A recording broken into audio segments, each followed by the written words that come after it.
आप सभी का स्वागत है। देखिए, जो हमारा टॉपिक चल रहा था वो चल रहा था मौलिक अधिकार। और मौलिक अधिकार में हम अनुच्छेद संख्या 22 तक पढ़ चुके थे और आज की क्लास में हम उससे आगे बढ़ लेते हैं। देखिए, आगे आपका आर्टिकल होगा 23, क्योंकि 22 तक हम पढ़ चुके थे और आज हम पढ़ेंगे इससे आगे के अनुच्छेद। देखिए, आर्टिकल संख्या 23 में कहा गया है बालाश्रम,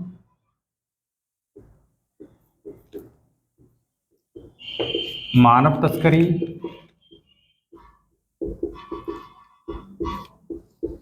बेकारी, बंधुआ मजदूरी,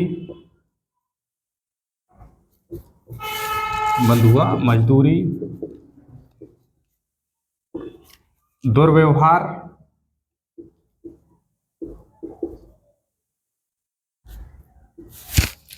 पर रोक। देखिएगा, बालाश्रम इसका अर्थ होता है कि जबरदस्ती श्रम, यानी कि किसी भी व्यक्ति से जबरदस्ती श्रम नहीं करवाया जाएगा। अगला है आपका, देखिए, मानव तस्करी। मानव तस्करी का तात्पर्य होता है कि मानवों की खरीद बिक्री पर रोक, चाहे मानव हो या छोटे बालक या बालिकाएं हों या स्त्री या पुरुष, उनकी क्या है, खरीद बिक्री पर रोक। बेकारी का तात्पर्य होता है किसी भी व्यक्ति से काम करा लेना लेकिन उसे पैसे उसके बदले में बहुत ही कम देना, उसे हम कहते हैं बेकारी। अब अगला है, देखिए, बंधुआ मजदूरी।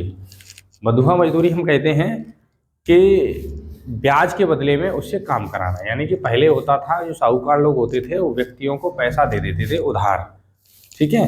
व्यक्ति अगर बाय द वे ब्याज उसकी नहीं चुका पाता था तो वो क्या करते थे कि उस व्यक्ति को अपने यहाँ पे काम पे लगा लेते थे, जो ब्याज होती थी उसी के बदले में उनसे काम कराते थे, तो उसे हम कहते हैं बंधुआ मजदूरी। और दुर्व्यवहार।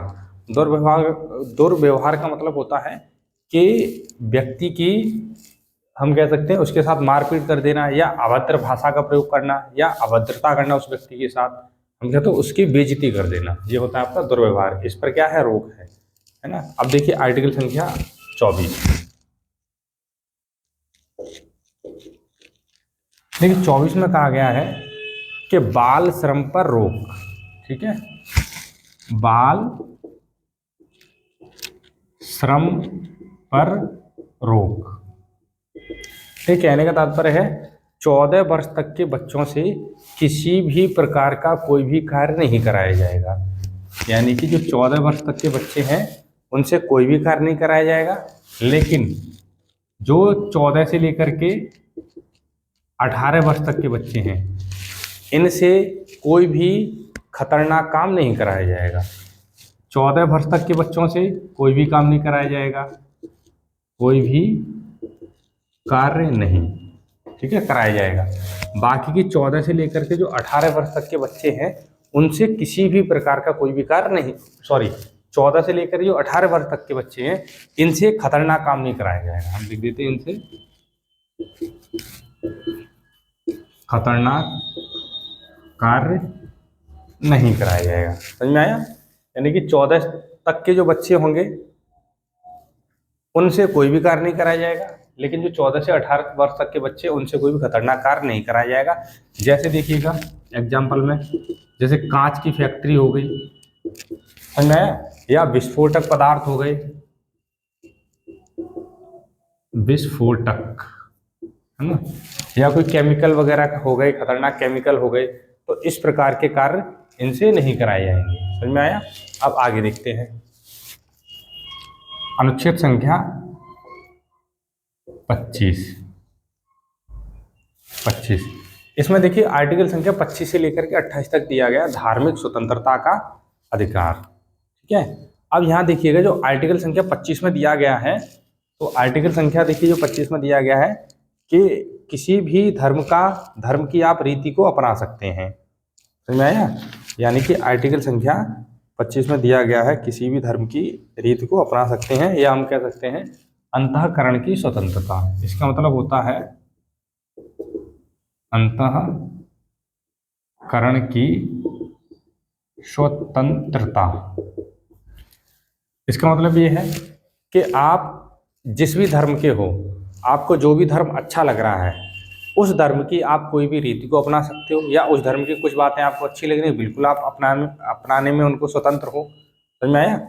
यानी कि इस अंतःकरण की स्वतंत्रता, आप किसी भी धर्म के हो और अन्य कोई भी धर्म की कोई भी बातें आपको अच्छी लगती हैं या कोई भी रीति अच्छी लगती है तो आप उसको क्या कर सकते हो, अपना सकते हो। यानी कि दूसरे धर्म की रीति को अपनाने में आप क्या हो, स्वतंत्र हो। या आप दूसरा धर्म भी बदलना चाहते हो तो उसमें भी बदलने में आप क्या हो, स्वतंत्र हो। लेकिन जबरदस्ती धर्म परिवर्तन आप नहीं करा सकते हैं। ठीक है, अब आगे देखिएगा आर्टिकल संख्या 26। 26 देखिए, आर्टिकल संख्या 26 में कहा गया है धर्म का प्रचार। अगर आप जिस भी धर्म को मानते हो उस धर्म का आप प्रचार भी कर सकते हो, या हम कह सकते हैं सामूहिक धार्मिक स्वतंत्रता। सामूहिक धार्मिक स्वतंत्रता, इसका मतलब है सामूहिक धार्मिक स्वतंत्रता, या आप जिस भी धर्म को मानते हो उस धर्म का आप प्रचार प्रसार कर सकते हो। ठीक है, अब यहां देखिए आर्टिकल संख्या 27। देखिए, अनुच्छेद संख्या 27 में कहा गया है कि धार्मिक कार्यों पर टैक्स नहीं लिया जाएगा। ठीक है,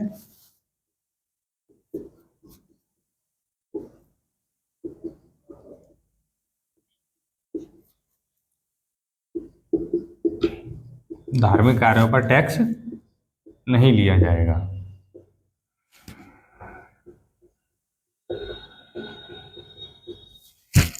अब देखिए आर्टिकल संख्या 28। देखिए, अनुच्छेद संख्या 28 में दिया गया है किसी भी सरकारी संस्थान में धार्मिक शिक्षा नहीं दी जाएगी। यानी हम लिख सकते हैं सरकारी संस्थान में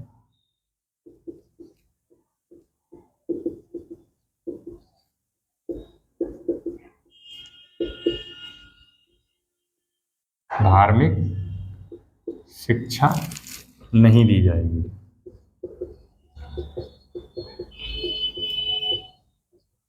समझ में आया? अब देखिएगा यहाँ पे 23 में कहा गया है बालाश्रम। बालाश्रम का अर्थ होता है जबरदस्ती श्रम। किसी भी व्यक्ति से आप जबरदस्ती श्रम नहीं करा सकते हो या जबरदस्ती काम नहीं करा सकते हो।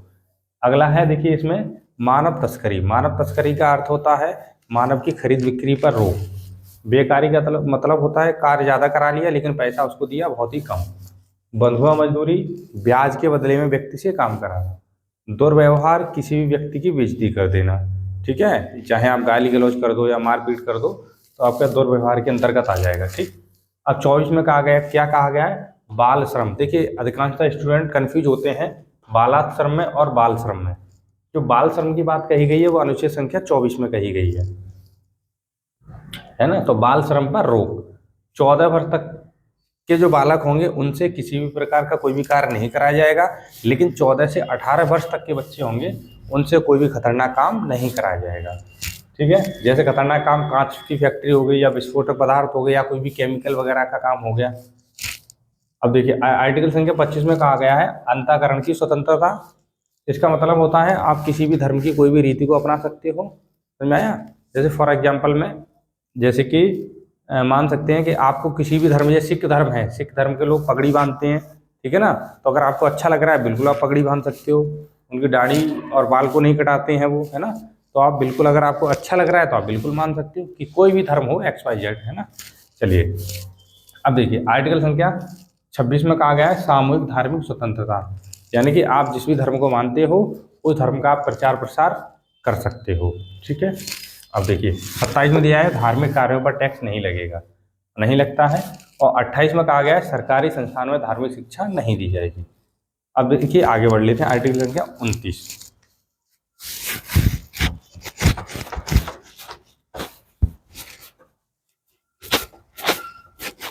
देखिए अनुच्छेद संख्या 29 में कहा गया है अल्पसंख्यकों के शिक्षा संबंधी संरक्षण। कहने के तात्पर्य अल्पसंख्यकों को किसी भी शिक्षण संस्थान में शिक्षा प्राप्त करने से वंचित नहीं किया जाएगा। अनुच्छेद संख्या 29, इसमें कहा गया अल्पसंख्यकों को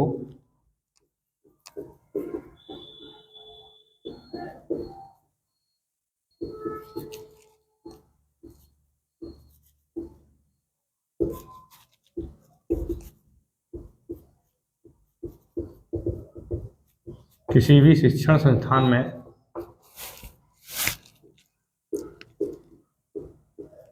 प्रवेश से नहीं रोका जाएगा।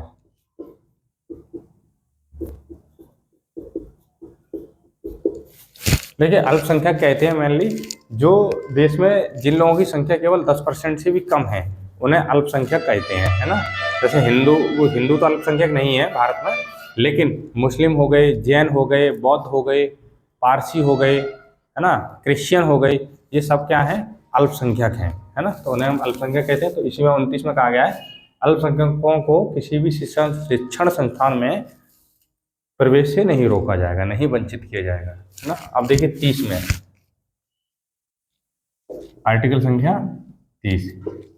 देखिए आर्टिकल संख्या 30 में कहा गया है कि अल्पसंख्यक चाहे तो अपने शिक्षण संस्थान भी खोल सकते हैं, ठीक है। इसमें लिख सकते हैं अल्पसंख्यक अपनी अलग से शिक्षण संस्थान खोल सकते हैं।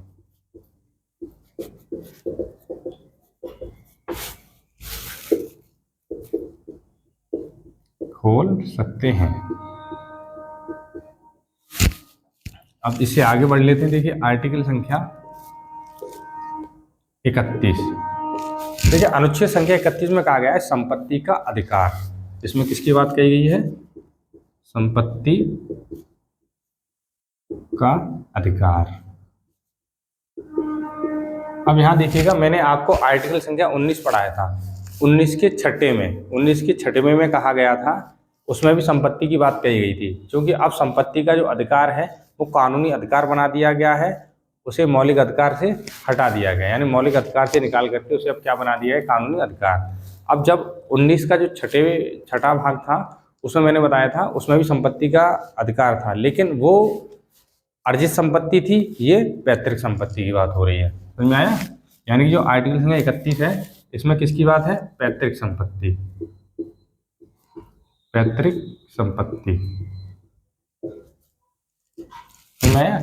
यानी कि पैतृक संपत्ति का मतलब होता है हमारे जो पूर्वजों की संपत्ति होती है।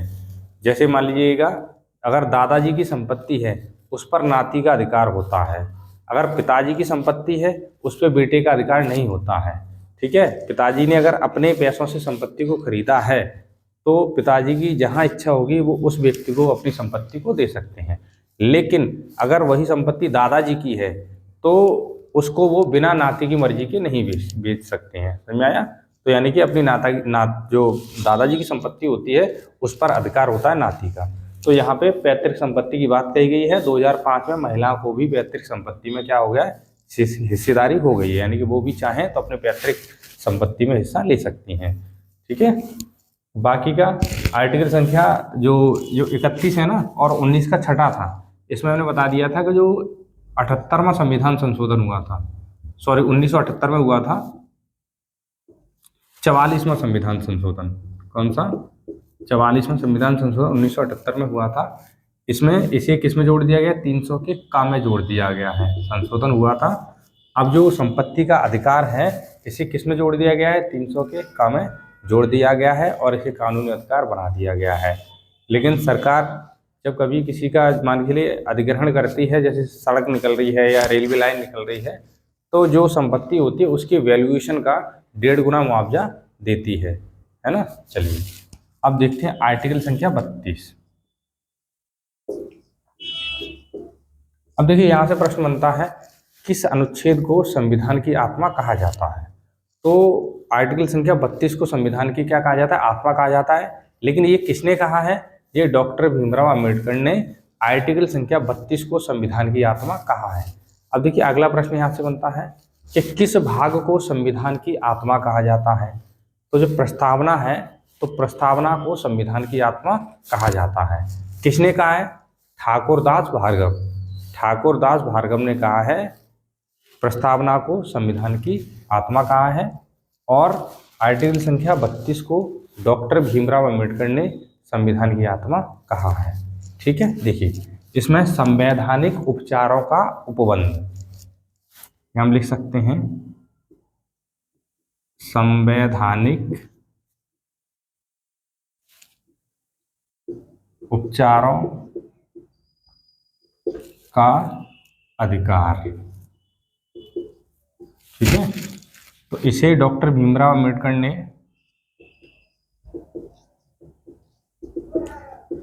संविधान की क्या कहा है? संविधान की आत्मा।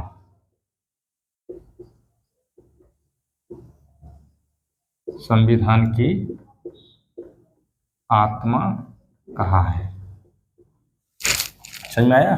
लेकिन प्रस्तावना को किसने कहा है? तो मैं यहां लिख देता हूं, प्रस्तावना को संविधान की आत्मा, संविधान की आत्मा ठाकुरदास भार्गव ने कहा है। ठाकुरदास भार्गव ने, ठीक है, कहा है। अब यहां देखिए आर्टिकल संख्या 32 को देख लेते हैं। ठीक है, आर्टिकल संख्या 32 में कहा गया है, अगर किसी भी व्यक्ति के मौलिक अधिकारों का हनन होता है तो वो अनुच्छेद संख्या 32 का प्रयोग करके सीधा हाईकोर्ट में जा सकता है। समझ में आया? अब यहाँ देखिए, जो हाईकोर्ट होता है वो 5 प्रकार की रिट जारी करता है। ठीक है, चलिए आगे बढ़ लेते हैं।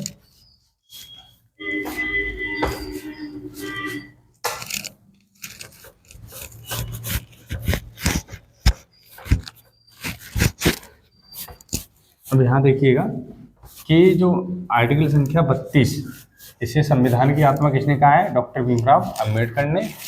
इसमें कहा गया है, यदि किसी भी व्यक्ति के मौलिक अधिकारों का हनन होता है तो सीधा सीधा आर्टिकल संख्या 32 का प्रयोग करके कहाँ जा सकते हो? यानी कि 32 का प्रयोग करके सीधा सीधा सुप्रीम कोर्ट में, और आर्टिकल संख्या 226 का प्रयोग करके कहाँ जा सकते हो? हाई कोर्ट में। समझ में आया? अब जो भी आपके यहाँ से नज़दीक पड़े आप वहाँ जा सकते हो। अब देखिए, जो सुप्रीम कोर्ट होता है या हाई कोर्ट, ये क्या करते हैं? रिट जारी करते हैं। तो रिट होती है कितने प्रकार की? 5 प्रकार की। ठीक है, चलिए तो हम रिट को पढ़ लेते हैं। पहले ही बंदी प्रत्यक्षीकरण, बंदी प्रत्यक्षीकरण। ठीक है, इसे इंग्लिश में बोलते हैं हॉबियस कार्पस। क्या बोलते हैं? हॉबियस कार्पस। इंग्लिश में भी आपको याद करना है, इसे बोलते हैं इंग्लिश, ऐसे आ जाता है कभी कभी। ठीक है ना, हॉबियस कार्पस। ठीक है ना। अब प्रश्न आता है, व्यक्तिगत स्वतंत्रता का सबसे बड़ा रिट कौन सा है? यही है, यानी कि व्यक्तिगत स्वतंत्रता का सबसे बड़ा रिट। ठीक है, देखिए बंदी प्रत्यक्षीकरण का मतलब यही होता है, किसी व्यक्ति को सशरीर 24 घंटे के अंदर पेश करना। इसका अर्थ क्या होता है? सशरीर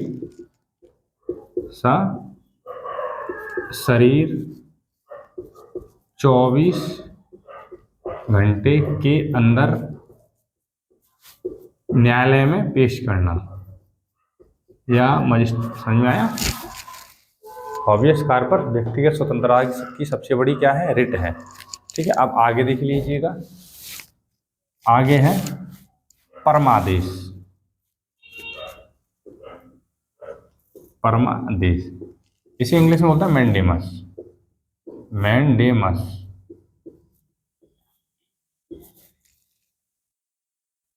देखिए परमादेश का ये रिट उन पे जारी की जाती है जो सरकारी कर्मचारी हैं, अपना कार्य ठीक से नहीं कर रहे होते हैं।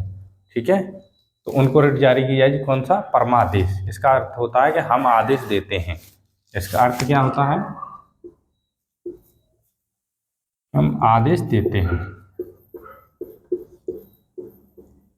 आदेश देते हैं। ठीक है, अब देखिए पहले रिट बंदी प्रत्यक्षीकरण, दूसरी कौन सी होती है? परमादेश। तीसरी देख लीजिएगा, परमादेश तीसरी होती है आपकी है प्रतिषेध, है ना, प्रतिषेध।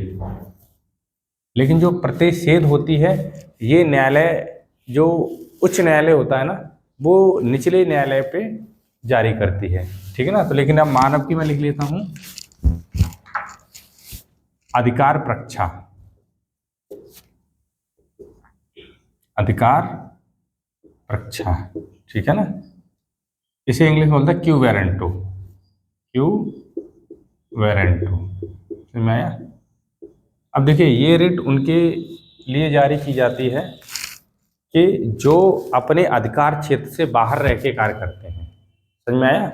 यानी कि उनका जो भी वो कार्य कर रहे हैं, मान के लिए कोई भी इस यानी कि वो इस प्रकार का कार्य करते हैं जो कार्य उनके अधिकार क्षेत्र में नहीं है, फिर भी उस कार्य को वो करने लगते हैं, तो इसके लिए जो रिट जारी की जाती है वो कौन सी, अधिकार रक्षा, इसे इंग्लिश में कहते हैं क्यू वेरेंटो। एग्जाम्पल के तौर पर समझ सकते हैं, जैसे विद्यालय है कोई भी, उसमें मान लीजिए 4th क्लास एम्प्लॉयर भी होते हैं, माली गार्डनर वगैरह भी होते हैं, है ना। तो जो उस स्कूल के जो प्रिंसिपल हैं वो चाहे मान के लिए टीचर नहीं आ रहे हैं तो वो गार्डनर से पढ़वाने लग जाते हैं, है ना। तो उनके लिए जारी होगी कौन सी, अधिकार रक्षा, कि आपने किस अधिकार के तहत इस माली को विद्यालय में पढ़ने के लिए आपने नियुक्त किया है, ठीक है। चलिए अब अगली देखिएगा, चौथी, प्रतिषेध, प्रतिषेध, इंग्लिश में से बोलते हैं प्रोहिबिजन, प्रोहिबिजन, ठीक है। देखिए प्रतिषेध है, ये उच्च न्यायालय जो निचले स्तर का जो न्यायालय होता है ना, तो इस पे लागू करती है, इसके लिए ये रिट जारी की जाती है। यानी कि जो निचले स्तर का जो न्यायालय है, कोई भी केस अगर उसके अधिकार क्षेत्र में नहीं आ रहा है, फिर भी उस केस का क्रियान्वयन वहाँ पे हो रहा है, तो जो उच्च न्यायालय होगा वो निम्न न्यायालय को ये रिट जारी करती है, प्रतिषेध, ठीक है। प्रतिषेध इसका अर्थ होता है रोक देना, इसका अर्थ क्या होता है, रोक देना, है ना, या रोकना, प्रतिषेध। अगले देखिए, अब पांचवी है उत्प्रेषण, उत्प्रेषण, ठीक है ना, उत्प्रेषण।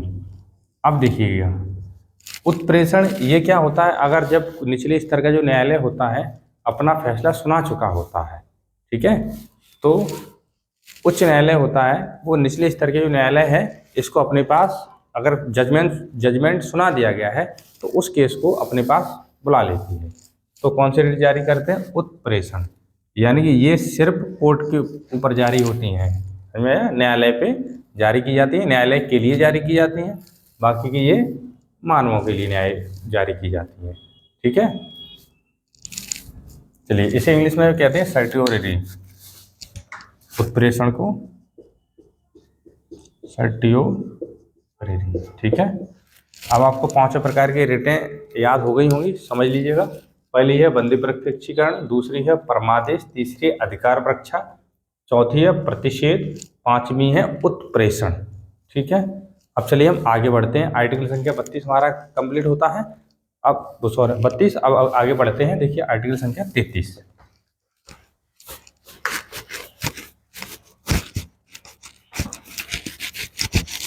देखिए आर्टिकल संख्या 33 में कहा गया है कि जो जैसे कि जो आर्मी हो गई या मान के लिए गुप्तचर हो गए, ठीक है, अनुच्छेद संख्या 33, संख्या 33, ठीक है, यानी कि मीडिया या मान के लिए आर्मी या जो एजेंसियां होती हैं गुप्तचर, जिन्हें हम बोल सकते हैं, जैसे सीआईडी हो गया, सीबीआई हो गया, है ना, रॉ हो गया, ठीक है, सीआईडी या सीबीआई जो भी एजेंसियां हैं, तो संसद इनके मौलिक अधिकारों को सीमित कर सकती है, समझ में आया। मीडिया, आर्मी या यानी कि आर्मी में जो बड़े बड़े अधिकारी होते हैं, ठीक है ना, क्योंकि मान के लिए कोई भी ऐसी बात है जो जनता तक नहीं प्रेषित करनी है, या हो सकता है किसी भी अन्य व्यक्ति के हाथ में वो बात पहुंच जाए, या आतंकवादी जो संगठन है वहां तक वो बात लीक हो जाए, समझ में आया। तो इसलिए इनके मौलिक अधिकारों को संसद क्या कर सकती है, सीमित कर सकती है, बस आपको ध्यान रखना है।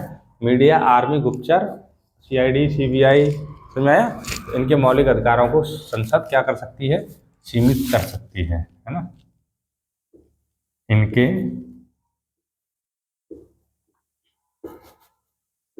मौलिक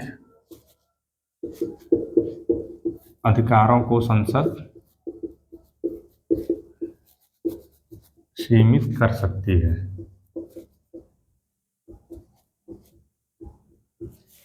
ना। क्योंकि आप मान के चलिएगा, यानी कि आर्टिकल संख्या 19 में अभिव्यक्ति की स्वतंत्रता, अब ये कहेंगे भाई हमें तो अभिव्यक्ति की स्वतंत्रता है, हम तो सबको कहेंगे, लेकिन नहीं, इनके लिए क्या आर्टिकल संख्या 33 में ये कह दिया गया है पहले से ही कि इन लोगों को क्या है, संसद मौलिक अधिकारों को क्या कर सकती, सीमित कर सकती है। तो में आर्टिकल संख्या 19 इन्हें नहीं मिलता है। ठीक है, अब देखिएगा 19 का मतलब जो पहला वाक एवं अभिव्यक्ति की स्वतंत्रता है उसमें ये बात कही गई है। ठीक, अब देखिए आर्टिकल संख्या 34, ठीक है ना। ठीक है, अनुच्छेद संख्या 34 में कहा गया है जो सेना कानून यानी जो मार्शल लॉ है वो भारत के किसी भी क्षेत्र में लागू हो सकता है। लिख देते हैं सेना कानून, इसे इंग्लिश में बोलते हैं मार्शल लॉ। ठीक है, सेना कानून भारत के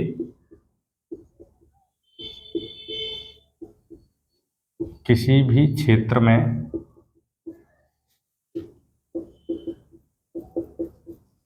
लागू किया जा सकता है।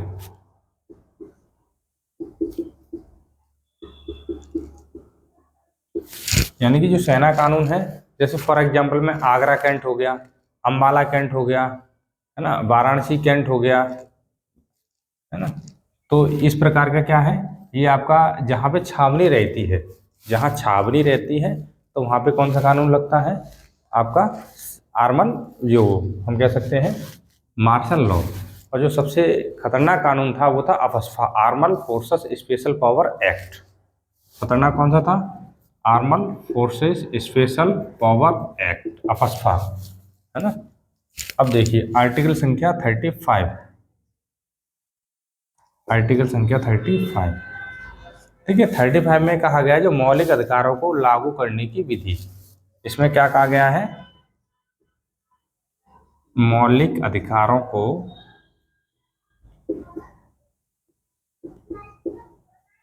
लागू करने की विधि, लागू करने की विधि। ठीक है, अब देखिए लागू करने की विधि, जैसे कि आर्टिकल संख्या 14 से लेकर के 18 तक इसमें कहा गया समानता का अधिकार, है ना। आर्टिकल संख्या 19 से लेकर के 22 तक स्वतंत्रता का अधिकार, 23 और 24 में कहा गया है शोषण के विरुद्ध अधिकार, 25 से लेकर के आर्टिकल संख्या 28 तक कहा गया है धार्मिक स्वतंत्रता का अधिकार, 29 और 30, आर्टिकल संख्या 29 और 30 में कहा गया है अल्पसंख्यकों के शैक्षिक एवं या शिक्षा एवं संस्कृति का संरक्षण की बात कही गई है। आर्टिकल संख्या 31 में कहा गया है संपत्ति का अधिकार, और आर्टिकल संख्या 32 में कहा गया है संवैधानिक उपचारों का अधिकार। बस इसमें ये वाली बात कही गई है। चलो मैं यहाँ लिख देता हूँ।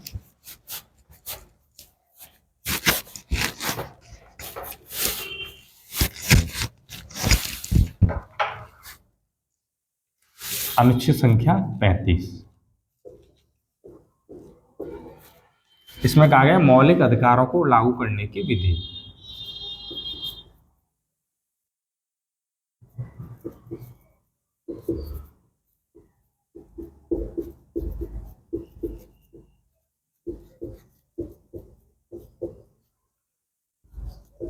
ठीक है, अब जैसे देखिएगा अनुच्छेद संख्या 14 से लेकर के 18 तक इसमें कहा गया है समानता का अधिकार, समानता का अधिकार।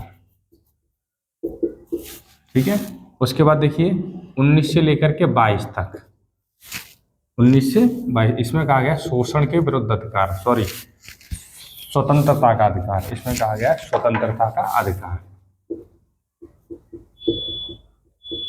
स्वतंत्रता का अधिकार। ठीक है, तो देखिए आर्टिकल संख्या 23 से लेके 24 तक इसमें कहा गया शोषण के विरुद्ध अधिकार, शोषण के विरुद्ध अधिकार। ठीक है, आर्टिकल संख्या देखिए 25 से लेकर के 28 तक, इसमें कहा गया धार्मिक स्वतंत्रता का अधिकार।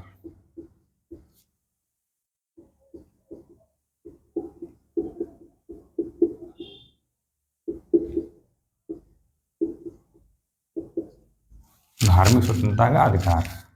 अब यहाँ देखिएगा 29 और 30, 29 से लेकर 30 में कहा गया अल्पसंख्यकों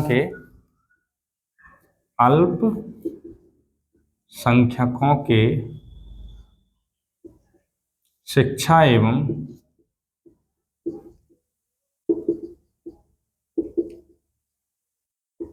संस्कृति का अधिकार।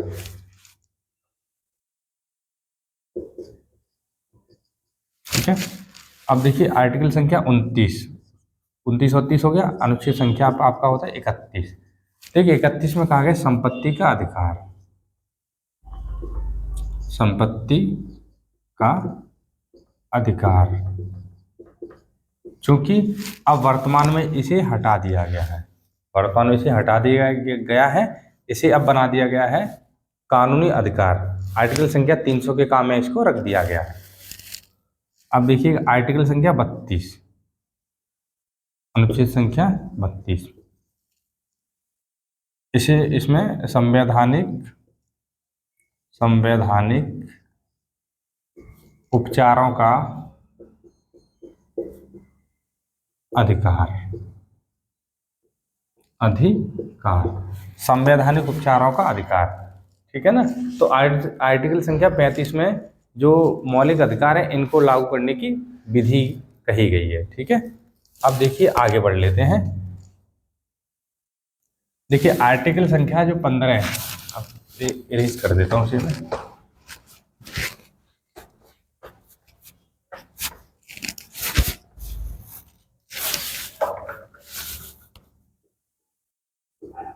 अनुच्छेद संख्या 15 हो गया, 16 हो गया, है ना, 15, 16, 19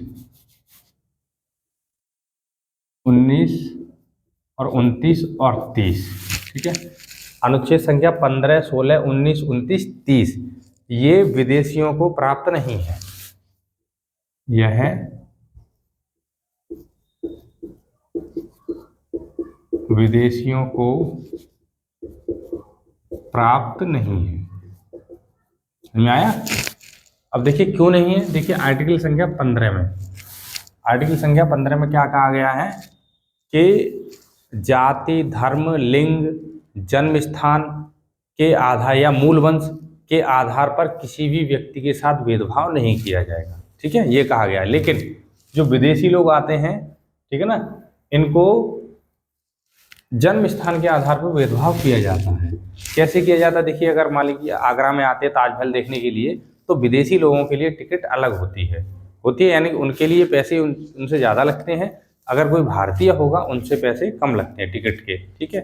तो ये अब अगला देखिएगा 16 में कहा गया है लोक नियोजन में समानता। ठीक है। तो लेकिन ये विदेशियों को ये भी नहीं है। क्यों नहीं है। क्योंकि नौकरी प्राप्त करने के लिए वह भारत का नागरिक होना चाहिए। ठीक है। लेकिन विदेशियों को प्राप्त नहीं है। ठीक। 19 में है, 19 के पहले में दिया गया है अभिव्यक्ति की स्वतंत्रता। ठीक है। देखिए हम जो देश के जो नागरिक हैं वो वर्तमान सरकार का या किसी भी सरकार का विरोध कर सकते हैं। ठीक है। अगर कोई भी कार्य पसंद नहीं है तो। लेकिन विदेशियों को बिल्कुल कतई अधिकार नहीं है कि हमारे देश के मान के चलिएगा या किसी भी नेता का क्या करें वो विरोध करें। ठीक है। हमारे देश के किसी भी नेता का या किसी भी हम कह सकते हैं राजनेता का वो विरोध करें। ठीक है। ये बिल्कुल भी उनको अधिकार नहीं है। ठीक है। अब देखिए आर्टिकल संख्या 29 में क्या कहा गया है कि अल्पसंख्यकों को शिक्षण संस्थान में प्रवेश से वंचित नहीं किया जाएगा। लेकिन अगर मान के चलिए कोई विदेशी आ रहा है, ठीक है, तो विदेशी अगर भारत में आ रहा है तो यहाँ का वो अल्पसंख्यक हो जाएगा। ठीक है। लेकिन वो अधिकार विदेशी को प्राप्त नहीं है, केवल हमारे जो देश के अल्पसंख्यक हैं उनको ही प्राप्त है। 30 में अल्पसंख्यक अपनी शिक्षण संस्थाओं को खोल सकते हैं। लेकिन चूंकि विदेश से कोई आया वो व्यक्ति भी अल्पसंख्यक हो जाएगा हमारे देश का, लेकिन उस विदेशी को अपने शिक्षण संस्थान खोलने का अधिकार नहीं है। ठीक है। चलिए अब वही प्रश्न बनता है, क्या वोट डालने का अधिकार मौलिक अधिकार है? नहीं। वोट डालने का अधिकार मौलिक अधिकार नहीं है, ये राजनीतिक अधिकार है। ठीक है, तो यहाँ देख दो, वोट डालने का अधिकार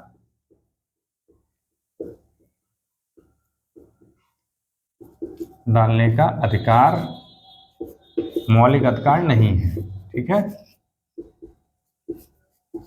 मौलिक अधिकार नहीं है। ठीक है, अब मान के लिए जाम लगाना है ना, जाम करना, या हम कह सकते चक्का जाम करना या हड़ताल करना, जो सड़कों पर जाम लगा देते हैं, या हड़ताल करना, ये भी क्या है, मौलिक अधिकार नहीं है। ठीक है, जाम लगा देना या चक्का जाम करना या हड़ताल करना मौलिक अधिकार नहीं है। ठीक है ना, देखिए, तो उम्मीद करता हूँ आज की क्लास आपको समझ में आई होगी। अब मिलते हैं नेक्स्ट वीडियो में। अब इसके आगे हम पढ़ेंगे आर्टिकल संख्या, चूंकि हमने 35 तक पढ़ चुके हैं, अब आर्टिकल संख्या 36 से लेकर के 51 तक शुरू होगा डीपीएसपी, डायरेक्ट है ना, डायरेक्टिव यानी डीपीएसपी,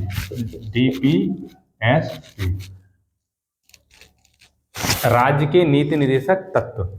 ठीक है ना, तो ये हम अगली वीडियो में पढ़ेंगे। ठीक है, उम्मीद करता हूँ आज की क्लास आपको समझ में आई होगी। मिलते हैं नेक्स्ट वीडियो में, तब तक के लिए धन्यवाद।